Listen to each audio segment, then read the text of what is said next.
Buenas noches, otro miércoles para pensar aquí en Civilitas TV. Por última vez voy a estar solo, sin la compañía. La extraño ya a mi querida Carmen Álvarez Rivero, pero ya la próxima semana va a estar con nosotros. Seguimos abordando la cuestión de la batalla cultural.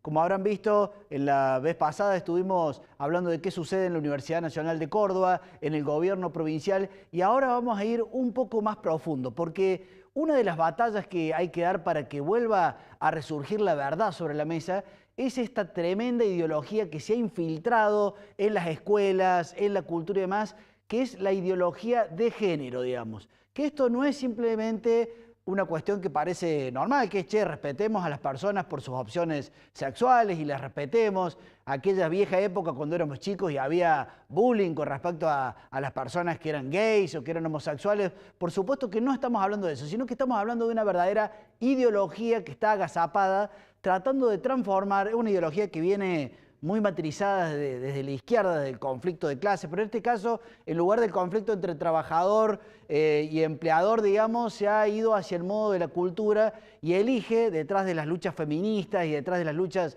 de las personas homosexuales y transexuales, digamos, meterse, infiltrarse y romper las bases de la sociedad, las bases de cierto orden de la familia, de cierto orden de elección, de cierto poder que tienen que tener los padres para educar libremente a sus hijos y demás. Vuelvo a decirles que hay que prestar mucha atención porque en la superficie todo parece políticamente correcto, pero cuando uno rasca están infiltrando ciertos conceptos muy distorsivos en la mente de nuestros niños y de nuestros jóvenes. Y fíjense que ni más ni menos que el Papa, nuestro querido Papa Francisco ya fallecido, que no podríamos decir que era un Papa conservador, más bien algunos dirán era un Papa progre, digamos. Bueno, aún el Papa Francisco, fíjense lo que decía con respecto a la ideología de género. A ver. El Papa Francisco volvió a apuntar contra la ideología de género. El pontífice argentino se refirió el viernes a esta teoría, según la cual la identidad sexual está determinada por la educación y el entorno, no por diferencias genéticas. Al recibir en el Vaticano a los participantes de una conferencia sobre el matrimonio, consideró que esta ideología es el peligro más feo, ya que anula las diferencias entre hombres y mujeres. Francisco argumentó que cancelar la diferencia es cancelar la humanidad, porque el hombre y la mujer, y viceversa, están en una fecunda tensión. En 2016 el Papa había denunciado un adoctrinamiento solapado de los libros de texto escolares en Francia, influenciados por esta teoría, lo que provocó una avalancha de críticas en ese país. En 2019 el Vaticano publicó un texto destinado a ayudar a los profesores de las escuelas católicas a contrarrestar la ideología de género, argumentando que niega la diferencia natural entre un hombre y una mujer. Muy bien, esto está ocurriendo en todas las escuelas, tanto en las escuelas católicas. Si vos que sos padre tal vez no has estado atento a este tema, volvés sobre los materiales de tus hijos, allí hay ideología de género infiltrada metiendo ruido. Pero no es solamente en el ámbito de la universidad, como vimos, de la educación, sino que, y aquí viene una denuncia que vamos a hacer aquí en el programa, nuestro Poder Judicial, el Tribunal Superior de Justicia, que es el ente máximo, digamos, que gobierna todo el Poder Judicial de Córdoba, ahora el 31 de julio ha lanzado un protocolo de género bajando línea, digamos, a todos los jueces y todos los fiscales, y si les parece lo vamos a reseñar un poquito. Vamos con la primera placa, señor director, aquí está. El 31 de julio, el TCJ, el Tribunal Superior de Justicia, aprobó el protocolo para el acceso a la justicia en casos de diversidad sexual y de género. Ustedes verán que el título uno dice, bueno, está bien, digamos, pero claro, cuando uno cliquea en ese documento, digamos, pasemos a la siguiente, empiezan algunos conceptos, empieza una cosa, bueno, para que esto es parte de la cultura y entonces hay que respetar. Bueno, hasta ahí uno dice, bueno, a ver, vamos a seguir un poquito, vamos a la siguiente placa, pero claro, después ya empieza a demarcar 13 distintas opciones sexuales, asexuales, personas cuya identidad de género coincide con el sexo asignado al nacer, seríamos cis, digamos, los heterosexuales, bisexuales, gay, demisexuales, heterosexuales. Pasemos a la siguiente placa, pansexuales, trans, travestis, lesbianas, intersexuales, personas no binarias, queer. Perfecto, bueno, está haciendo una... La verdad es que es un poco mucho las categorías, pero bueno, vamos adelante. Pero fíjense en la siguiente. Claro, acá ya me baja un poco de línea, dice el sexo y el género son lo mismo, y dice no, el sexo es las características físicas, pero nada que ver con las opciones, y me empieza a bajar un poco de línea, pasemos a la siguiente, hasta que llega un punto en donde dice, claro, señores fiscales, señores jueces, que deberían estar persiguiendo a los delincuentes que nos roban, siendo un poco más rápidos porque la justicia es muy lenta, no. Van a tener que evitar vocablos como señor, señora o señorita, a menos que la persona así se presente, no asumir el género ni la orientación sexual hasta que no nos digan nada, incorporar. Vamos a la siguiente. Aquí, por ejemplo, bueno, les cuenta que ya es desde épocas muy antiguas, pero fíjense que aquí hay un tema ya muy complicado. El último párrafo, le pido al señor director si quiere poner placa entera, digamos, porque acá, claro, dice, acá ya hay un tema muy complicado, dice, cuestionar la neutralidad del derecho aplicado y evaluar el impacto diferenciado de una solución propuesta para buscar una resolución justa e igualitaria cuando se detecta una situación de desventaja por cuestiones de identidad o expresión de género u orientación sexual. En criollo, ¿qué está diciendo ahí? El derecho, que es una regla objetiva, el juez tiene alguna maniobra según si depende la sexualidad que tengamos, digamos. ¿No te genera un poco de incertidumbre, digamos, que en manos de un juez que ya tiene cierta subjetividad, el derecho él pueda ir y volver según la cuestión de la afinidad sexual o de género? Aquí ya hay un tema muy pesado. Vamos a la siguiente placa. Claro, aquí, por ejemplo, les da hasta ejemplos. Dice, mire, cuando usted vaya a tratar a una persona, si la persona dice que se llama Mónica, pero en el documento sale que se llama José Díaz, digamos, Jorge Díaz, guarda, no le ponga Jorge Díaz alias Mónica, ni Jorge Díaz, Mónica, sino que ponga primero Mónica, Jorge Díaz. O sea, ustedes se dan cuenta de lo que estamos, digamos, o sea, la justicia no puede agarrar el chorro de Córdoba, pero le están diciendo cómo tiene que escribir primero la coma, primero el nombre. Pero sigamos más adelante porque hay algo mucho más pesado. Porque aquí, en un momento, el documento dice, ¿por qué no va y ve este otro documento que es las reglas del lenguaje claro, que es un protocolo que también se ha aprobado en la legislatura? Y cuando uno cliquea ahí en esas reglas del lenguaje claro, vayamos a la siguiente, fíjense que ya está, acá hay una cosa ya más pesada, dice evitar los usos de palabras que partan del masculino universal o distingan según categorías binarias. Dice, cambiar la palabra hombre como genérico de persona por las personas. Claro, si uno dice hombre, ya, machirulo, digamos. Y fíjense que dice reemplazar el término mujer embarazada por persona gestante, ya que podría tratarse de un varón trans o de una persona no binaria. ¿Se dan cuenta la bajada de línea que está haciendo el Tribunal Superior de Justicia? Fíjense el último, dice cambiar la palabra niño por niñez, como genérico de persona comprendida en la franja etaria del nacimiento hasta los 13 años. Esto es distorsión de la ideología de género pura, bajada desde el Tribunal Superior de Justicia a toda la justicia de Córdoba. Esto es verdaderamente indignante. Y fíjense la última placa, y con esto terminamos. A ver si tenemos...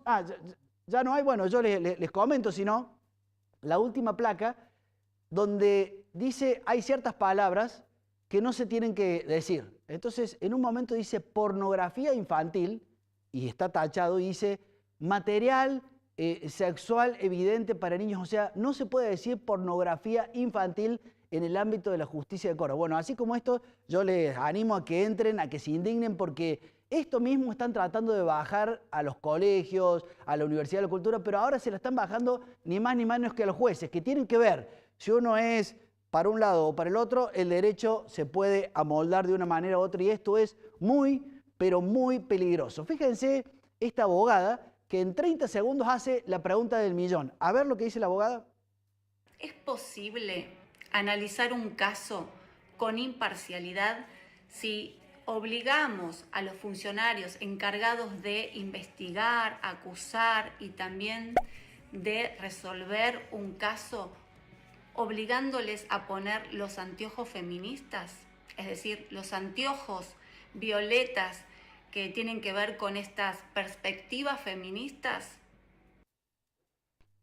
Bueno, les dejo esa pregunta. Esto está pasando en Córdoba. Mientras no están resolviendo nuestros temas de inseguridad y estos juicios que tenemos eternos ahí, se están dedicando a esto. Están desde el 2019 con estos protocolos. Lo dicen con orgullo. Desde el 2019 estamos trabajando en estos protocolos. Dice, ¿por qué? ¿Por qué estás dedicado a esta cuestión? Bueno, en este marco, otra faceta de esta batalla cultural por la verdad que hay que dar es cómo están pretendiendo hacerles la vida muy, o sea, ponerles una alfombra roja a aquellos chicos que desde muy niños tienen algún cuestionamiento sobre su sexualidad y demás.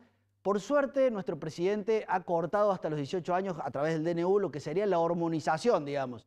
Pero aún así sigue estando un mundo de distorsiones que se producen allí en el colegio secundario, en los primeros años, y que además ponen de frente a los chicos respecto de los padres. Hoy vamos a tener una entrevista muy interesante con Florencia Monetti de la Fundación Manada, que trabajan a nivel de Argentina, pero bueno, ella está en Córdoba, así que la vamos a aprovechar y nos va a contar parte de estas distorsiones y te aseguro, le aseguro como padre y te aseguro como padre y como madre que te va a preocupar, te va a poner digamos, te va a erizar la piel porque en algún momento nos puede llegar a pasar a nosotros y ahí está el Estado, en lugar de para ayudarnos, para jodernos la vida, ya lo van a ver. Si les parece, veamos a esta joven que en 30 segundos cuenta un poco estas distorsiones de la hormonización y demás, y ya después tenemos en piso a nuestra primera entrevistada, nuestra entrevistada Florencia Monetti. A ver. ¿Querés saber cómo arruinarle la vida a un niño? Mira esto. En países como Inglaterra y Canadá hormonizan chicos y los someten a tratamientos irreversibles para cambiar de género. El resultado: infertilidad, depresión, daños en el cuerpo, en la mente. Pero claro, todo esto en nombre de la diversidad. Incluso en Canadá, ¿saben lo que pasó? Los padres perdieron la patria potestad por oponerse a que sus hijos fueran hormonizados. Sí, el Estado diciendo: tus hijos no son tuyos, son míos. Por suerte, algunos países como Finlandia y Suecia frenaron esta locura, porque se dieron cuenta que esto no es inclusión como te vende el progresismo, es abuso. Abuso disfrazado de derechos humanos. Y ese abuso no es solamente un eslogan, tiene consecuencias reales. Bloqueadores hormonales que frenan el desarrollo natural del cuerpo, cambios irreversibles, infertilidad, depresión y riesgo de suicidio. ¿Y todo esto para qué?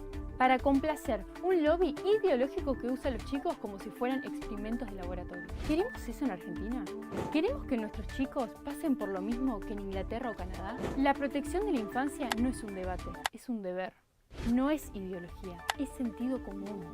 Y acá no vamos a permitir que pase lo mismo. Los chicos no se tocan. Basta de ideología.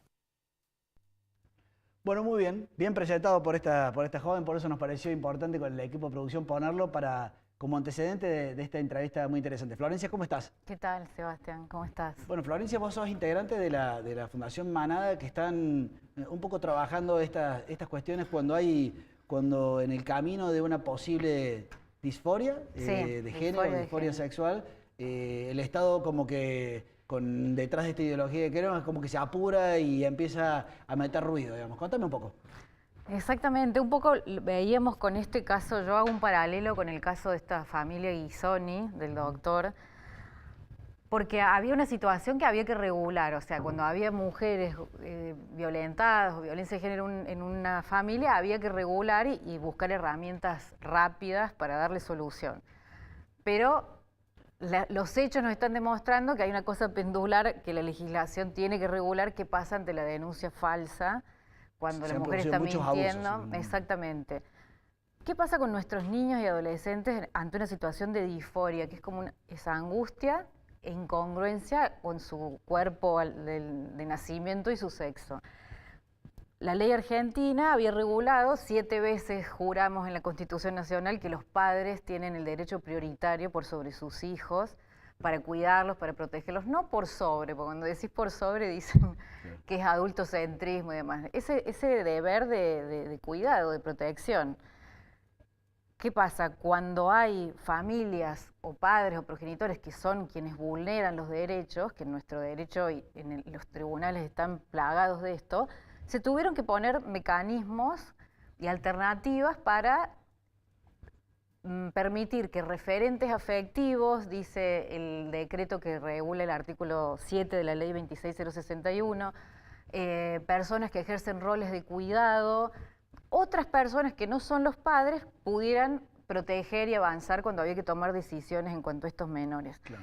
¿Qué pasa? Eso que estaba bien para regular esas situaciones, cuando hay una nena de 13 años que dice: siento incongruencia con mi cuerpo, siento que me quiero bloquear la pubertad, recibir hormonas cruzadas y ni bien pueda a los 16 hacerme una mastectomía doble y extirpar órganos sanos de mi cuerpo, esta regulación actual permitió que esta nena pueda ir a un hospital público con un referente afectivo o un allegado de 18 años que asienta junto con ella esto y avanzar en ese sentido de intervenir su cuerpo. Lo que hizo el DNU 62-2025 es prohibir esto, prohibir hasta los 18 años, no vamos a avanzar sobre el cuerpo, sino que vamos a hacer lo que está haciendo el resto del mundo, que empezó en los 90 con estos protocolos de reasignación de género, que es terapia. Claro. Prudente y de exploración. Si realmente no es solamente una confusión de adolescencia, sino que hay algo más firme para que después ya a la mayoría de edad pueda avanzar si lo quiere. Exactamente. Que no es simplemente una confusión de la adolescencia, o también, como bien dijiste, muchas veces a través de una buena terapia se detectan que hay causas, por supuesto, genuinas de disconformidad y muchas veces aversión por el cuerpo, que van entre algún abuso que quedó sin detectar, algún duelo sin resolver.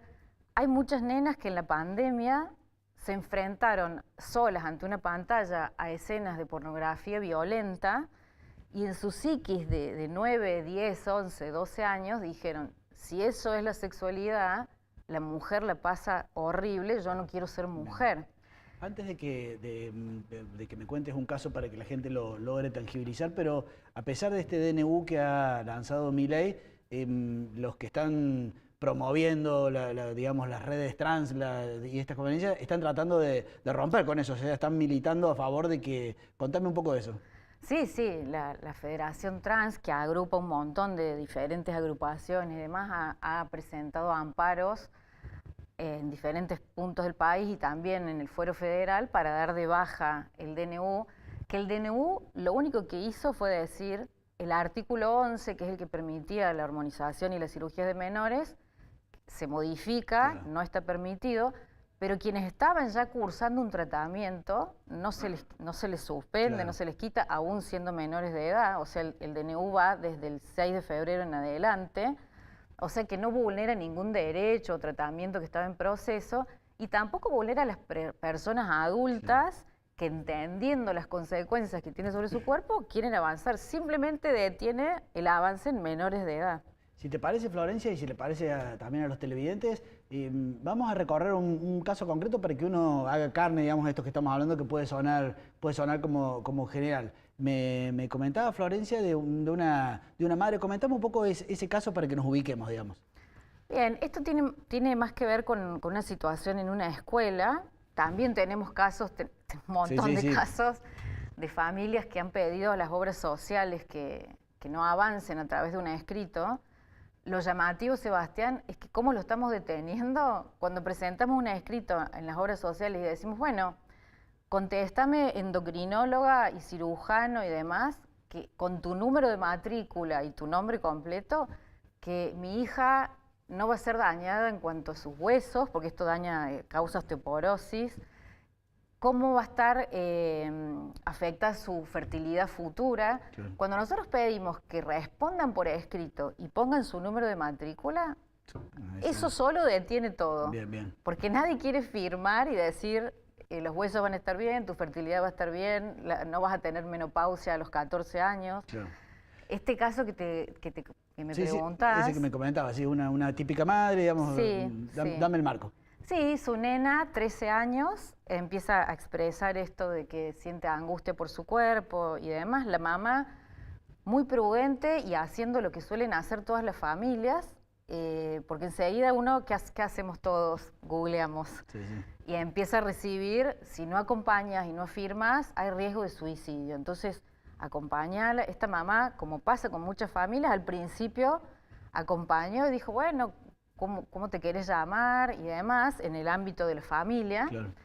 Pero después cuando empezó a notar que aún afirmando y acompañando y diciendo que, bueno, mientras me informo, avancemos en lo que vos sentís, empezó a notar que no menguaba la angustia en su nena, que sus deseos de quitarse la vida y no vivir no menguaban, no disminuían. Y ahí se empieza a informar de verdad y empieza a ver que Reino Unido modificó sus políticas públicas, que hay muchos países que fueron pioneros en esto y lo prohibieron hoy, porque las tasas de desistimiento son altísimas y por esto mismo que te decía, que no está demostrado que el nivel de angustia por el propio cuerpo disminuya al intervenir el cuerpo. En este caso vos me comentabas que inclusive esta niña o esta adolescente, cuando empezó a hacer algún tratamiento psicológico, veía que había alguna cuestión, podía haber autismo, podía haber otras cuestiones bien profundas, digamos. Sí, que en un porcentaje muy alto, cuando se empieza a hacer terapia de exploración, estos niños, niñas tienen autismo, TEA... ¿Y qué pasó con esa madre y esa hija frente al colegio? Coméntame ahí qué sucedió. Bueno, esta nena en un momento hace un intento de suicidio, entonces queda internada en el hospital de niños durante 10 días. Durante esos 10 días, obviamente, equipo multidisciplinario, las psicólogas la evalúan y detectan posible trastorno límite de la personalidad, posible algún grado de autismo. Entonces recomiendan y diagnostican dejar la cuestión de género a un costado, porque era un síntoma, ¿no? Un diagnóstico de base, y ahondar más en estas otras cuestiones, descartar de manera prudente, y piden armonía familiar, o sea, que no haya... Bueno, la mamá se va del hospital con este pedido y este diagnóstico y la nena se reintegra a la escuela. Cuando la nena va a la escuela, se cruza con una preceptora que no la conocía, era una preceptora nueva, que ni siquiera conocía la historia de la familia, pero sabía que en algún momento ella, y que los nenes la llamaban con nombre de varón. Entonces le pide el cuaderno de comunicado para ponerla al día con las pruebas y demás, y cuando le ve el cuaderno dice, ¿por qué tenés tu nombre de mujer si vos te querés llamar tal? Entonces la nena dice, no, porque la psicóloga de mi mamá me explicaron, no, tu mamá te miente, está la ley de identidad de género, vos podés cambiar tu nombre. Entonces esa nena que había vuelto a su casa el viernes anterior y fue el lunes a la escuela con intento de suicidio, llega a su casa y de nuevo una guerra y una discusión, gritos, ¿por qué me mentís? Y demás. Entonces ahí nosotros enviamos carta documento a la escuela, adjuntamos la recomendación que habían dado las psicólogas, y esto significó que yo tuviera que acompañar a la mamá en 3 instancias diferentes para que la mamá diera explicaciones a inspección y a los organismos de vulneración de derechos de que ella no estaba vulnerando los derechos de su hija y no era ella la que estaba generando los deseos de... Entonces, es como el mundo al revés, ¿no? Bueno, esto está sucediendo en Córdoba, porque este ejemplo que estás dando es de Córdoba, más allá de que Manada está en todo el país, pero este es un ejemplo cordobés, era una escuela pública, por supuesto no vamos a dar los datos, pero esto es grave. Si les parece, porque tenemos poco tiempo, pero voy a pasar unos minutos de un video porque... Manada, vale la pena, si te ha generado inquietud todo esto que estamos hablando, de que busques a Manada, justamente fue premiado recientemente en el Senado de la Fundación Manada, y vamos a sacar algunos minutos del discurso de su directora y después volvemos a piso. A ver. El camino que hemos recorrido no ha sido fácil. Como madres, hemos visto a nuestras hijas desaparecer delante de nuestros ojos, sumergirse en la oscuridad, en la depresión, en una desconexión profunda consigo mismas. Las hemos visto rechazar quienes verdaderamente son, intentando construir una identidad ficticia, guiadas por una ideología que no las ayuda a aceptarse, sino que las empuja hacia más confusión y dolor, en algunos casos con daños irreversibles para la salud. A diario vemos como muchas familias son desmembradas, arrolladas por la confusión y el desconcierto. Las vemos intentar retomar el rumbo correcto, a pesar de la manipulación de las instituciones que se entrometen en nuestra vida diaria y nos arrebatan su niñez, su adolescencia. Así llegamos todos a Manada Argentina, sin saber para dónde correr, con el tiempo que nos juega en contra, nuestras hijas cada día más desdibujadas, envueltas en mentiras absolutamente refutables. Los padres nos enfrentamos no solo a una ley que deslegitima nuestro rol de adultos responsables en la crianza de nuestros hijos, sino que nos enfrentamos al juicio de quienes nos rodean, dejándonos en la absoluta soledad, con temor a hablar y contar lo que sucede en nuestros hogares. Incluso algunos hemos sido denunciados a la justicia, con la intención de despojarnos del derecho más básico, criar a nuestros hijos bajo nuestra moral, nuestra ética y con el amor y protección que solo nosotros como padres podemos brindarles. Bueno, es muy interesante el discurso, vale la pena completo, y después hay el discurso de una madre también que es pero muy interesante, no vamos a tener tiempo, pero se los recomiendo, lo vamos a poner en el canal de YouTube de Civilitas. Contanos, seguramente algunos televidentes han dicho, che, este tema me interesa, yo tengo inquietudes, yo conozco, ¿cómo pueden tomar contacto con la Fundación Manada? Manada tiene un Instagram que es manada-arg.ok y tiene una dirección de correo electrónico también que es manada.arg@gmail.com. Perfecto.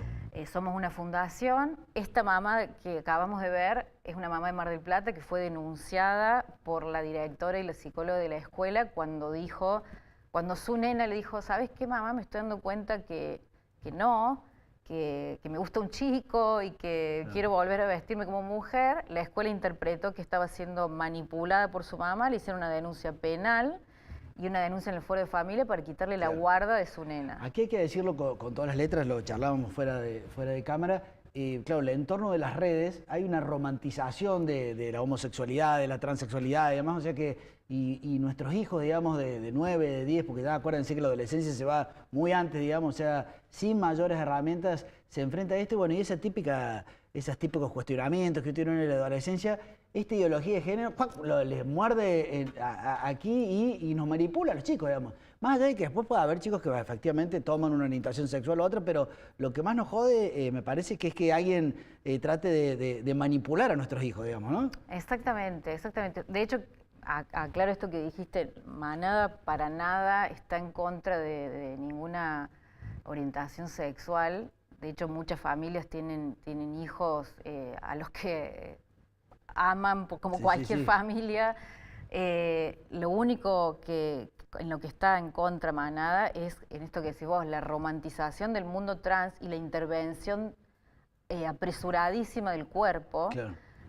Como bien dijo la presidenta de Manada, si después, siendo adultos y con una evaluación clara de riesgos y beneficios, costos y beneficios, quieren avanzar en ese sentido, de corazón les deseamos que sean felices, pero no en la minoría de edad, cuando hay mucho todavía por decir. Te felicito por la valentía y bueno, y contá con nosotros de Civilitas, muy interesante. Bueno, ¿qué les parece? Es la batalla cultural, la ideología de género, manipulación de nuestros hijos para meterles cosas. Guarda con todos estos temas porque claro, uno dice, che, esto es urgente, es importante. Mira, todo es urgente, es importante, porque se trata ni más ni menos que de nuestros hijos y alguien metiendo mano porque después quiere tener una cucarda de triunfo ideológico. Así que ojo con este tema de la batalla cultural en el ámbito de la ideología de género en Córdoba. Nos vemos el miércoles que viene, seguramente ya va a estar Carmen con nosotros. Adiós.